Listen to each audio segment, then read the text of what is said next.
High guys, welcome back to my channel. আশা করি তোমরা সবাই খুব ভালো আছো। আমিও খুব ভালো আছি। তো মেকআপ করে সকাল সকাল রেডি হয়ে পড়েছিলাম থেকেডি যাওয়ার জন্য।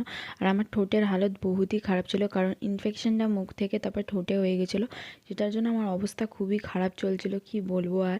তো থেকেডিতে যাওয়ার জন্য বেরিয়ে পড়েছিলাম ঠিকই, কিন্তু তার আগে কয়েকটা প্লেস ওখানে বাকি ছিল, যেগুলো সাইট সিন, সেগুলো দেখার জন্য। তো দেখতে দেখতে প্রথমেই চলে এসেছিলাম একটা চা বাগানে, যেখানে ফটোশ্যুটও কয়েকটা করেছিলাম। আর তারপরে পোহা দিয়েছিল আজকে সকালে ব্রেকফাস্টে। তারপর এত সুন্দর ভিউটা লাগছিল যে এনজয় করতে করতে তারপর গেছিলাম আরেকটা ফলস টাইপে, ওটা দেখার জন্য। ওখানে কিছু ফটো টটো তুলে নেওয়ার পর বেরিয়ে যাই আরেকটা প্লেসের জন্য। আর ওখানে ভিউটা জাস্ট দারুণ লাগছিলো। তোমাদের কিরম লাগলো অবভিয়াসলি কমেন্টে জানিও। আর একটা মাম্মা আমার সাথে দেখা হয়ে গেল।